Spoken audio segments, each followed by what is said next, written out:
Good afternoon and welcome to Noonday Meditation and Contemplative Prayer Power Hour.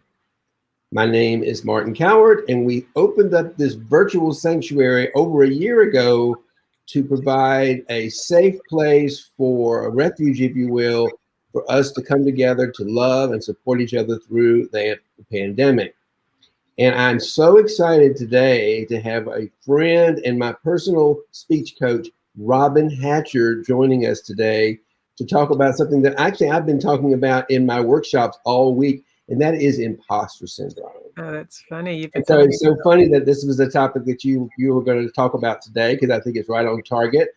And a lot of people who, and one thing I will say that I know is that the more successful we are, the good sign about imposter syndrome is that we're successful, because it usually happens to the more successful we are. So, and that was what we were talking about yesterday, was what's it here to teach us? So I'm really curious today, Robyn, to hear your take on imposter syndrome and how we can learn from that in order to do your mission, which is to give everybody a voice on the planet to make a difference. So yeah.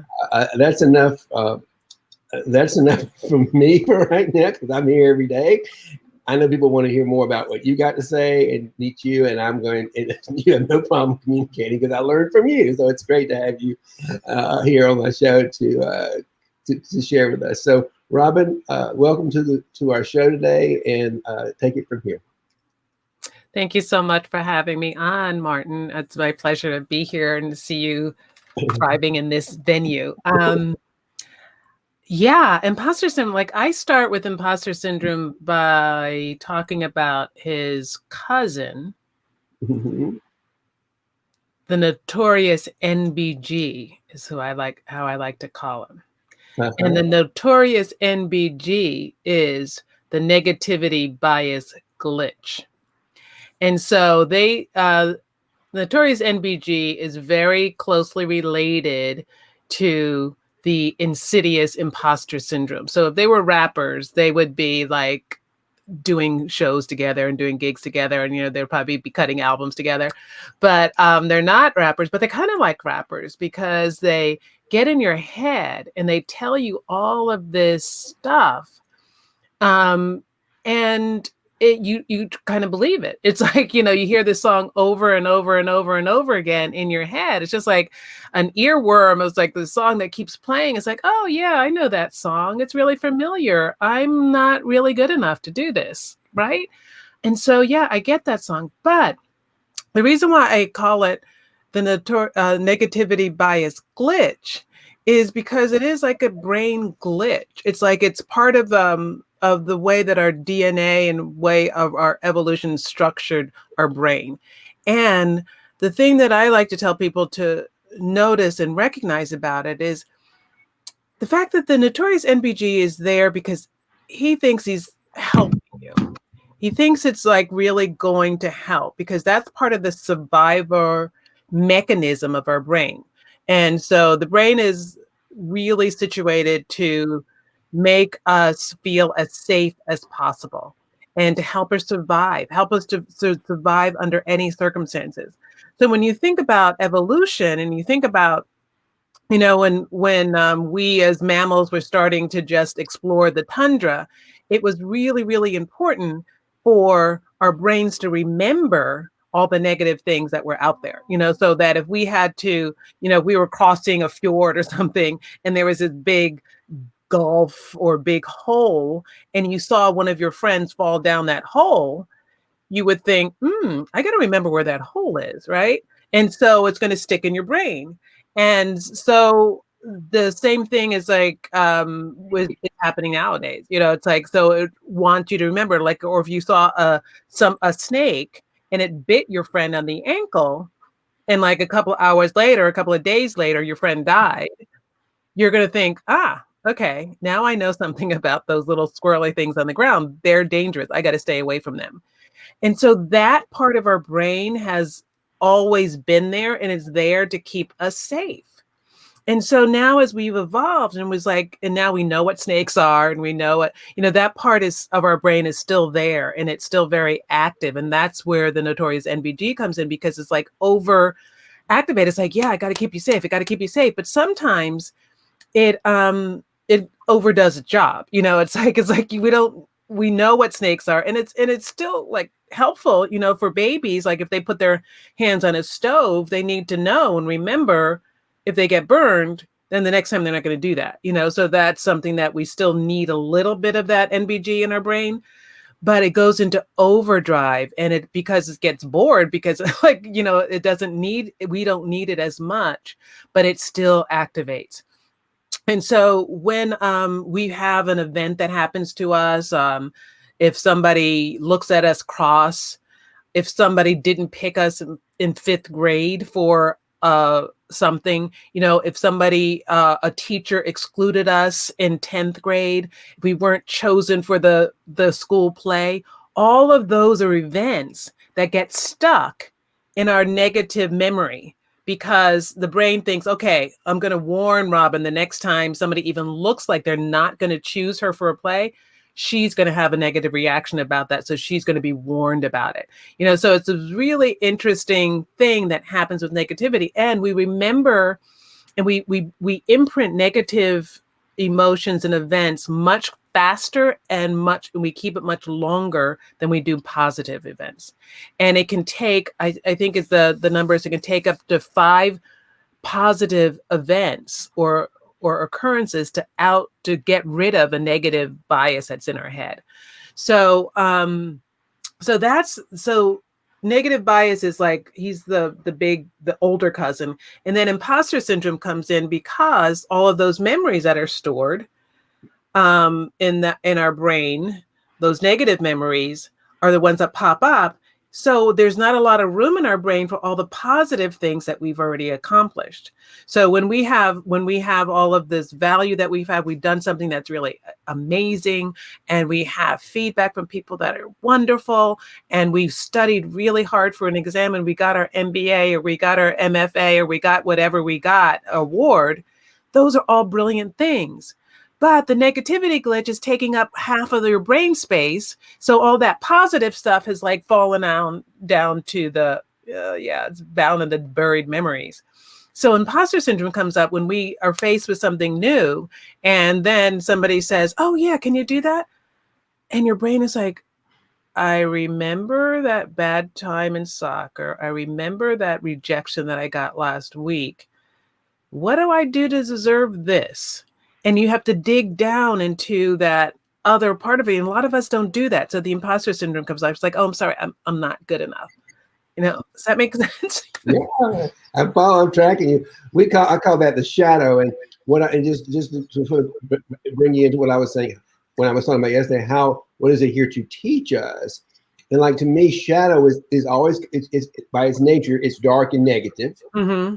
So what I think you're saying here is that, okay, the negative, all the negative biases, all those negative stories are coming up. So we got to say, oh, wait a minute, let me just stop and take a look at this and use inquiry to say, is it true? Right. Is it true that I'm really not good enough to go right. on the show, whatever Yeah. you're talking about? Yeah. And then you say, of course it's not true. So it's pointing us to the shadow. And this kind of is pointing us to what we need to look at to make the breakthrough. Yes. And and that takes a lot of energy, and it takes a lot of self-awareness, because a lot of times what happens is we don't always know what is keeping us, and we just start believing the rap that the notorious MBG is telling us. And then sometimes it's not really that. And then we spend hours and years on therapy, not knocking therapy. I think it's a great thing, but we spend a lot of time also trying to get to the root cause of what that negativity is, or that shadow is. And sometimes that's important, and sometimes it's really not. Sometimes what's important is to move through it and to feed it some of the positivity, and get in touch with the great that you have, and the value that you're bringing, and the knowledge of the value that you're bringing, that will just put that negativity in its place. It's not going to get rid of it, but it's going to shrink it to a point where it's not as significant as it was. It's just going to make like a hum in your brain instead of this loud booming rap. Exactly. I love that. Yeah. Yep. And what I find with imposter syndrome, and one of the, there are all the meditation things that you can do when you're feeling the notorious, the negativity bias come up. Because the thing that I love, one of the reasons why I love calling it a glitch is because you can treat it just like a software computer glitch. Because when you have all this negativity going up, and like when your computer starts to malfunction and you take it to repair, or you call repair, and one of the first things they say is, well, have you turned it off and then turned it back on? Because that's usually, like, if it's a small glitch, that sometimes will help it. And so it's the same thing with our negativity bias glitch. It's like, have you turned yourself off for a minute and thought and meditated and reflected and just calmed down? If you turn that brain off for a moment, for like 5 moments or whatever, when you turn back on, maybe that notorious NBG will have cleared up, maybe that glitch. So that's where mindfulness and meditation is such a great healer or remedy for your negativity bias.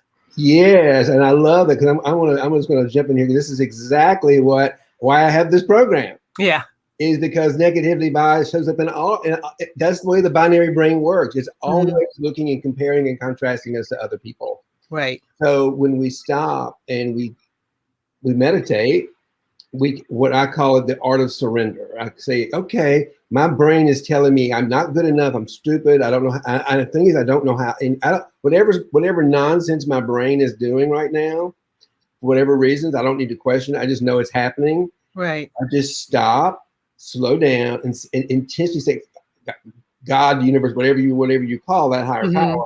I don't understand this. I'm stuck here. And I'm confused and I don't know. And I'm going to just surrender it to you and get still, get quiet, let it all go out of my head and create some empty space in my inner being for something, for truth to come up. Right. For a bigger truth to arise within me. And once that truth rises up, then the imposter syndrome basically dissolves because it's a shadow. It's just it's just a story in our head that we created, like you say, to protect us. Right. When we get into the stillness, we realize we don't really need protection. We've actually mastered this craft, and we're really good at it. And even more importantly, the world needs me to go step through my fear of this and do it, because what I'm really offering and what I do in the world is actually for the betterment of the world. Right. Exactly. Yep. Yeah. So, and I love that you said slowing down, because that's another brain science trick also. It's like, if you literally start speaking more slowly and moving more slowly, what that does to your brain is it signals to your brain that you're safe. And so by just slowing down, you can start to quiet some of that negativity and imposter syndrome that is rising to the top, because you have tricked the brain into saying, oh, okay, we're not in trouble, we're cool. And then it can go back to thinking more rationally, less emotionally. Yeah. And the other trick that I love to share is getting in touch with your values, and having, like, I recommend people create or keep or log in a value vault. Sometimes I've called it your wow wallet, and that's a spreadsheet or a list or a journal of all that, and contains all of the great stuff that you've already accomplished. And it has, like, you can make a list of all the wins that you've had in life, and you have that list, and you then put in any email that you got from a past client or a friend that tells you how wonderful you are. You just take it, cut and paste it, and put it in there. Or if it's electronic, make a folder for it. And and every testimonial that you get on LinkedIn or anywhere else is like, put it in that journal.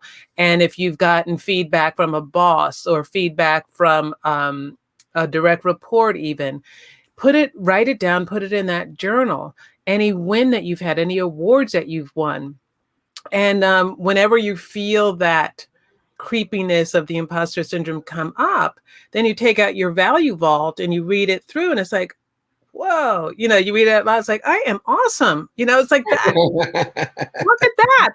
That's something awesome that I did. Right. And then you have that collection, you have proof. And what I like to say is like, you got the notorious NBG in the brain. It's like brain likes logic sometimes. And like, you're showing the brain is like, look, this is data. Like, I didn't even say this. Somebody else said that about me. So don't argue with me. I've got it in writing. I love stories. Sometimes people can really understand what we're talking about better. I wonder if there's a story where you, for yourself, or maybe for one of your clients, where they've had a kind of a transformation, where they've been able to really have kind of a breakthrough around imposter syndrome, and it's given them the ability to really live larger and be bigger and be a better communicator. What, you have any stories for us today about this area? Yeah, I mean, for one thing, I'm a walking story of myself, because growing up, I was like incredibly insecure and incredibly shy. So much so that was my literal nickname, that people knew, people just referred to me as, oh, they're shy, or hi, shy. And my mother would sign the Christmas card shy. And that created a lot of imposter syndrome. So when I finally went to high school and decided that I was going to audition for a play in order to get out of that shyness, it carried with me all of this imposter syndrome. So who are you to be an actor? Who are you to speak up? So, and it's something that, because it existed for so long in my life, that is something that's carried with me all the time. So it's very easy for me to sink back into imposter syndrome. And so one of the stories that I like to share is, like, I was at a networking event once. It's all women in communication, and it was at a Diane von Furstenberg store.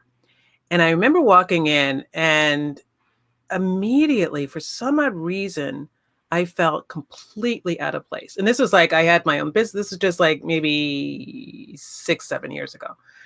And I had my own business. People really loved me, appreciated all this stuff. And I walked in and I looked at all these women, and all I saw was, I do not belong here. And then I started getting what I thought was confirmation, because I would try to use some of my skills, and I would like make eye contact with somebody. And I swear every time I did that, they would look away, and it's like, see, and I would like, try to use all my networking tricks of like, try to like get, I even walk somebody I knew, and I said something, and I had started a conversation with her, and she was really cool and walked away. And I thought, oh my God, this is like horrible. I am just such not fitting in here. And so I stood there and I thought, okay, there are two things you could do. You could go home right now, because this feels really lousy. And I was really close to the door, and I thought, you can do that. And then I thought, well, but this is what you do. This is what you teach. So how are you going to turn this around? And so one of the things that I did was, I was at a store, and one of the things that I love to do is shop. And I know, and so I tapped into the fact that I'm a really good shopper, and I look really good in clothes.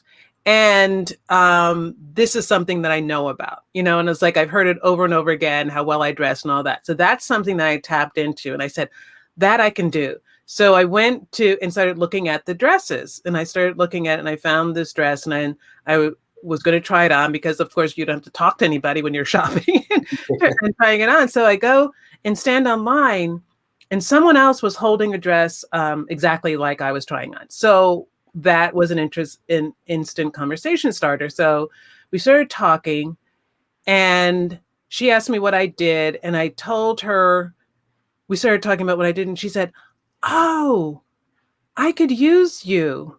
She was a vice president of Lifetime Television, and she wound up hiring me for like a 6-figure job. And it was like such an indication of, first of all, you got to like know what your strengths are and stick with it. And the fact that that imposter syndrome was such a freaking liar. You know, it's Right. It's always a liar, right? it's like, and if I had gone home, I would have never been able to have that experience, never been able to break through like that. So, there's that story that, and I have tons of like them, but also with clients, there was a client that I worked with who, I've been working with her for like 4 years, because within the first 2 months, we started working on the personal branding, and I had her create her her value vault. And she's like one of those students that's really, really good. She does everything I suggest her to do. And she had this journal, and she had a color, because I also have people create alter ego for themselves, like an avatar for themselves, so they could step in. And so her avatar liked purple, so she had her value vault in a purple journal, and she wrote it in every day. And every day before she went to work, she would use one of my vocal exercises to feel more powerful. And she wrote in her journal. And and there was a job promotion that was coming up, and she decided that she was going to raise her hand for that. And we talked through that, and she really took it on. And, within 2 months, she got that promotion. And then like 6 months later, she got another promotion. And so it's like, really, the fact is, you're never actually ever going to get over the imposter syndrome. So that's the misnomer. And that's what I want everybody to understand. It never goes away. It never, ever goes away, because it's part of your brain and it's part of our survival mechanism. What you do need to know is how to counteract it. And some of the ways to counteract it is to have that value vault, is to take that time off and to breathe and to meditate and to concentrate and focus on the what you're great at. Because that's and that's why my client is with me for like 4 years, because every new hurdle, maybe then there's another imposter syndrome that says, oh, okay, you're great at that, but you know what? You'll never get to this other level, so it's something that we always want to get ahead of, recognize. And then you also want to be nice to it, because when you're mean to it, what I like to reference is it's like, if you ignore a 2-year-old, does it shut up? No, it just gets louder. If you yell at a 2-year-old, it just gets louder and louder and louder and louder. And so your notorious NBG and your insidious imposter syndrome will get louder and louder the more you ignore it, or try to push it down, or try to yell at, or get angry at it. So what you want to do is you want to have these other techniques. Then you want to say, oh, hey there, how are you? Thank you so much. Thanks for coming. Great to see you. Yeah, have a seat. I'll be right with you, but I don't need you right now. Thanks for coming. So it's like, the more you can do that, the more you can start to tame it, and I'll just like, okay. And then, get it to work with you. It's like, okay, I'm here if you need me. Got it. If I need you, I'll be there. And sometimes you do need it. Yeah, sometimes you do need it, and say, is this guy really on the up and up? And NBG say, no, don't trust that person. And then he say, okay, got it. I won't.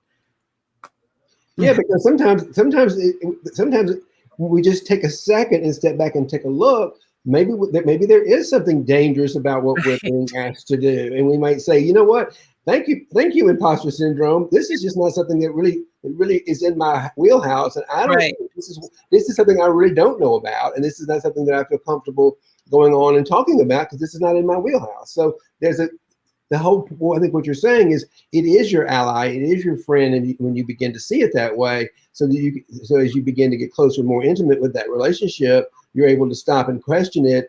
Is there something really I need to take a look at here?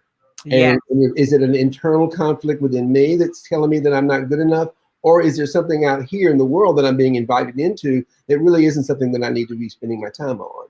Yes, exactly. Perfect. Yeah. Yeah. So I love that. I'm going to ask you one more question before we go into meditation. It's one of my favorite questions to ask my guests. Mm-hmm. And that is, I think you'll have some fun with this, is as a result of COVID-19, we've all changed. None of us are the same as we were a year ago. And I'll call it the big timeout. And so what wonderful thing has Robyn learned about herself that you may not have ever learned had it not been for COVID-19? Well, I learned that I used to think I was an ambivert, but what I learned through COVID-19 is I am a dyed-in-the-wool introvert. And I and I feel a little guilty about how happy I am not to have to go out. So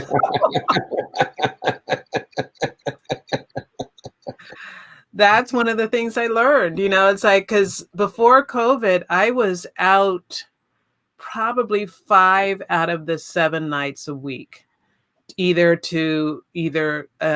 networking event, an event that I was speaking at, a social event, or some other random thing or entertainment or whatever. And it was the norm, and it was okay, get dressed, put on the makeup, put on the heels, put on the shirt, and out I would go. And I never thought twice about it. And so since COVID, it's like, oh, wow, this is really cool. And in fact, I remember thinking, like, recently somebody was talking about, well, everything is lifting now, and I think things are going to be getting back to normal pretty soon. And I'm like, no.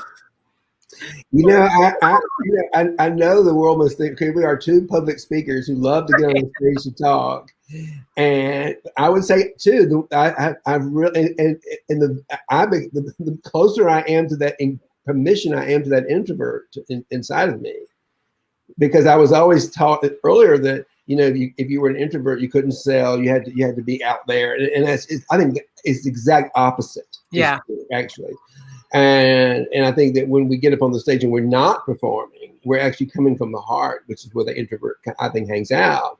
Then we're a much more powerful and better communicator, because we do slow down. We're not trying to perform. We're actually trying to deliver some piece of communication that's going to make a difference in somebody's life. And exactly, make a difference. I mean, because that's the mission. And just like you said earlier, and this whole imposter syndrome and the whole, even that piece about personal branding, I was listening to an interesting podcast today about personal branding, from this woman who thinks of it the same as I do. It's like, it's an opportunity for you to get in touch with your mission and what the purpose of your existence is. It's like your existence is like, we all have.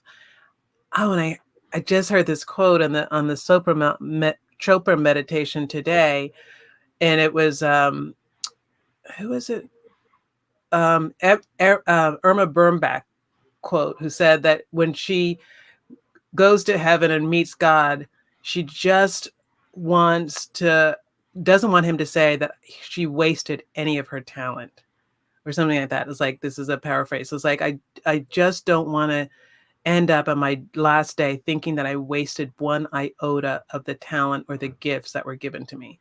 And so that's my mission in life, is so that people that I work with don't have that happen to them, that they end their life without having seen and revealed and utilized all of the talent that in the purpose that they have within them.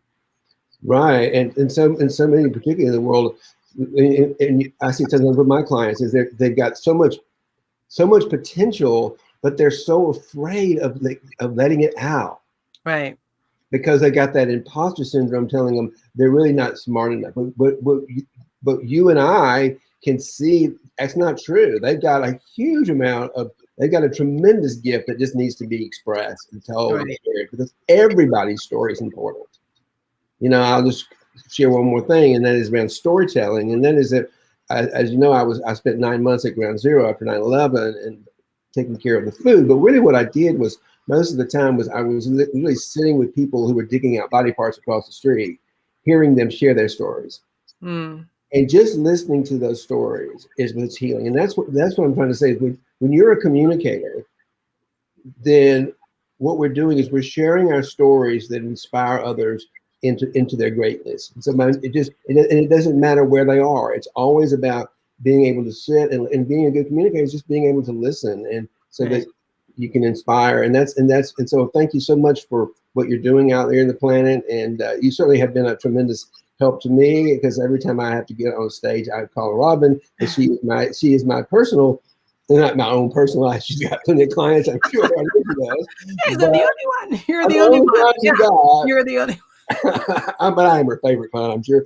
But she's always, when I call to, when I'm going to put together a speech that I care about, that I'm going to be going on stage with, because she really is good at helping me to become a better communicator. And we can always, that's what coaches do. They help us master our craft in good ways. So thank you for that. So we're going to move now over to an exercise that we can all use to let go of our imposter syndrome and let go of that negative bias.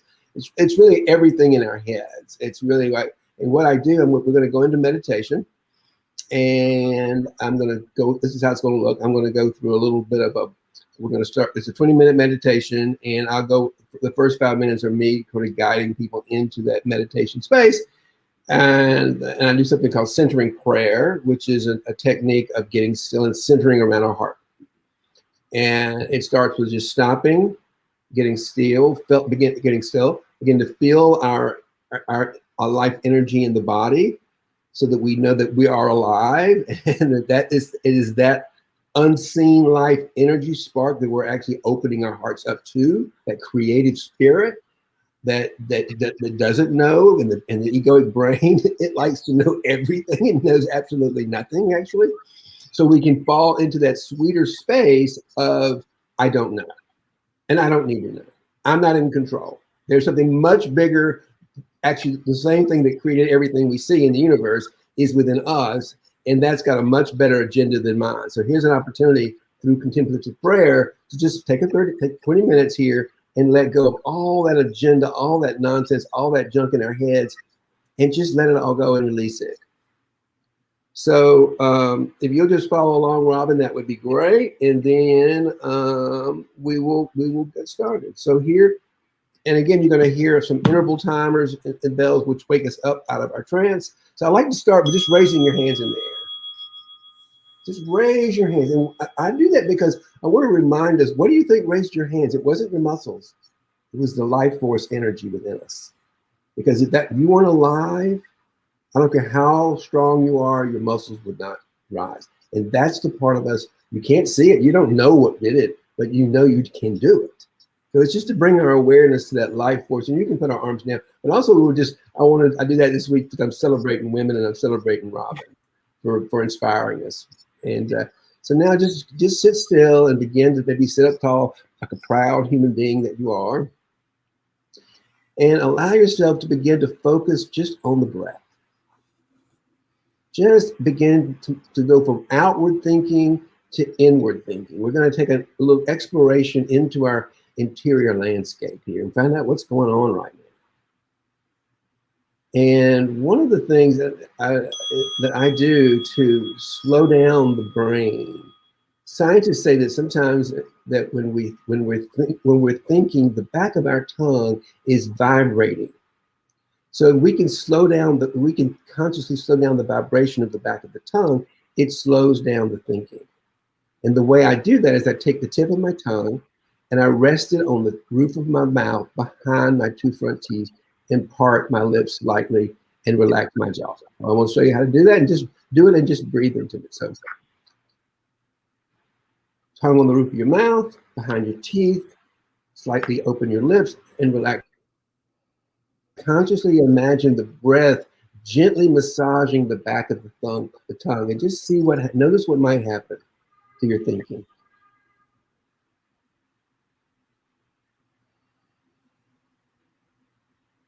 And just allow yourself to begin to focus on the breath. Let the breath take you more deeply inside yourself as we move from the outside to the inside. And just breathe naturally. Notice the rise and fall of the rib cage. Again, allow the breath to massage the back of the tongue and the throat. Open up the heart. And for now, just become aware of your belly muscles, pulling the breath deeper inside to sort of anchor into the belly, to create more space for yourself, more emptiness, room for creativity. And just breathe. And then to create more space, we're going to do 3 belly breaths. And what that's going to look like is going to be, you're going to put your tongue on the roof of your mouth behind your front teeth and part your lips. And then you're going to breathe up into the nose and down the throat, massage the back of your tongue, open your heart, and with your belly muscles, pull the breath deep, deep, deep into your belly. Hold it, and then we're going to let it go. So you ready? Pull it in a little deeper, hold it, and now just let it all go. And as you let go of every thought, every opinion, every judgment, every story, everything you're making up. Just let it all go. Hold on to nothing. And allow yourself to fall back to stillness and emptiness and spaciousness. And just notice a little more space inside, a little less noise in your brain. And we're going to do another one now. Ready? With your belly muscles, pull the breath deep into your belly and anchor it. Hold it just for a second, and as you go, let it go. Consciously let go of every thread of thought, every opinion, every judgment, every story, every word. Just let them all go.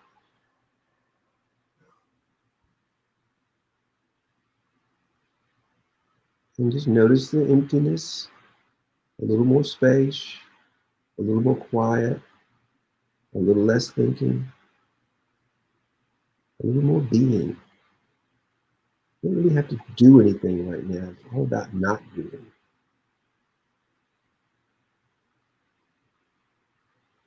And we're going to do one more belly breath, and then we're going to get still, and you're going to hear some interval bells to wake us up from our thinking, and we'll reset, and we'll continue. So here's that last belly breath.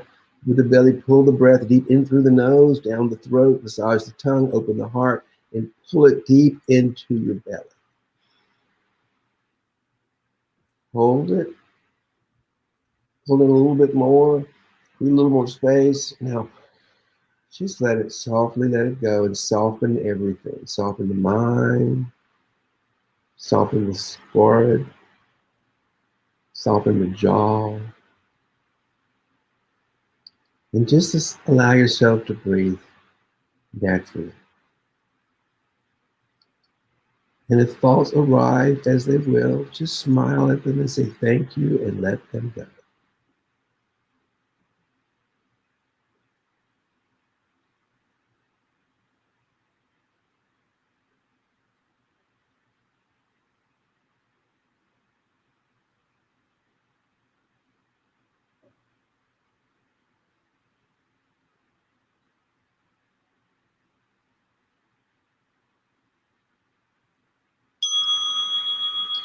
There's one of those sweet interval bells to wake us up from our thinking, our planning, our worrying. The invitation is just to smile at that brilliant brain of yours and just let them go and fall back into the stillness of unconditional love.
There's the sweet sound of that wake-up bell to wake us up out of our thinking, our planning, our worrying,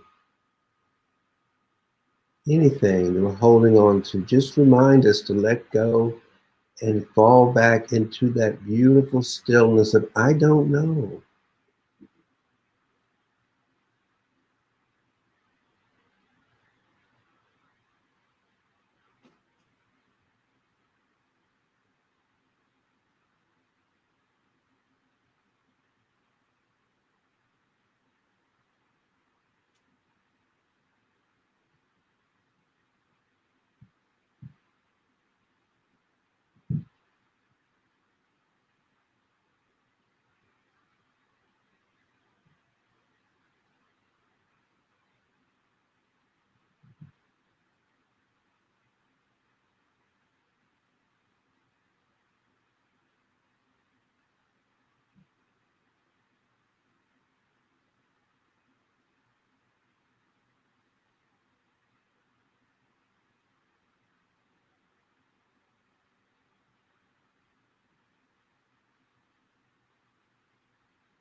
Ah, there's our last wake-up bell to wake us up from our thinking, our planning, our plotting, our worrying.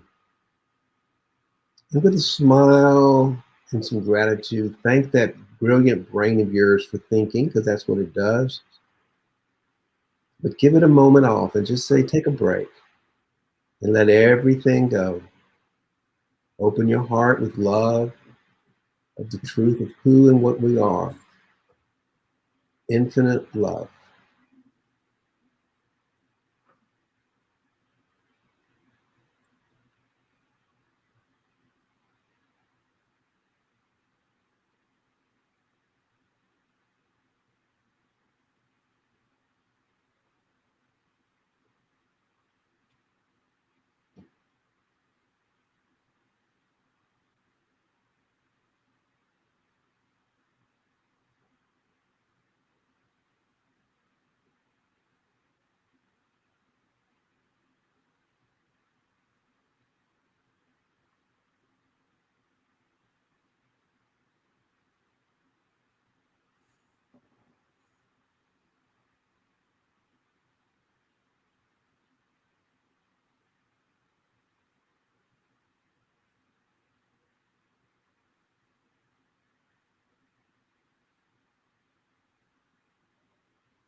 Oh, there's our final bell. Come back and into the material world.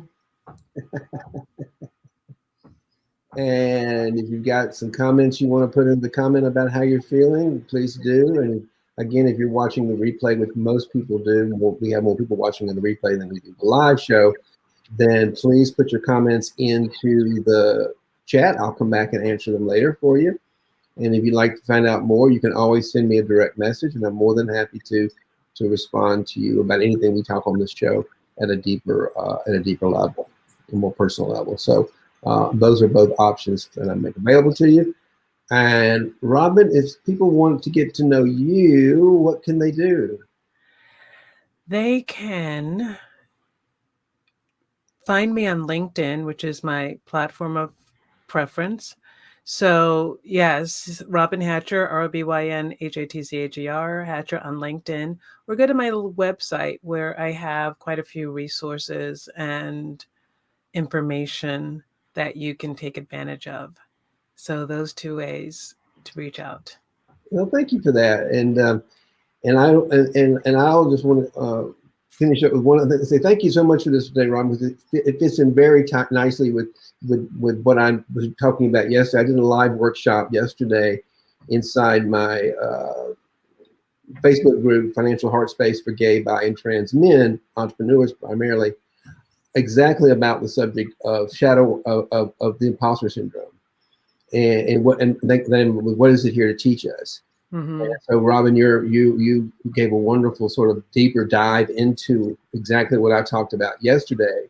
So, two things that I want to say is if you want to learn more, you can, and you're part of that community, then I would welcome you to join Financial Heart Space for Gay, Bi, and Trans Men and watch the replay of the workshop I did yesterday, and you'll get a deeper dive into it, how we actually begin to use the imposter syndrome, which as a tool, as an ally, as a gift to help us move our businesses into the next level. How we can use it as a tool to make more money. Because often the imposter syndrome says, "Who are you to charge this much money for your coaching services?" Well, I'm who I am because I'm a really good coach. That's who I am. You know. So my encouragement to you is, if you're part of the Gay, Bi, Trans Men community, please join us. Please join our website, our Facebook group, and it will see you on the inside. I'd be more than happy to welcome you in over there. And so, Robyn, thank you so much for joining me today. And I'm going to close this out. I do just stick around for 1 second. I'll close out this, and then we'll have a minute just to chat for a second and catch up. Okay. So everyone, thank you so much for watching, and Robyn, and thank you so much for joining me this week as we celebrate women. And I certainly celebrate Robyn. I know her personally. She's been and she walks the talk. What she's here to do, she's doing it, and it's just a delight to know you and be inspired by you, and have you in my close orbit of close friends. And so thank you for all that you do for us, and as being a good ally. You know, you're not in the gay community, but you certainly are a wonderful, wonderful ally to us, and we appreciate that as well. So thank you everyone for tuning in today, and again, may love and prosperity prevail. Thank you. Thank you.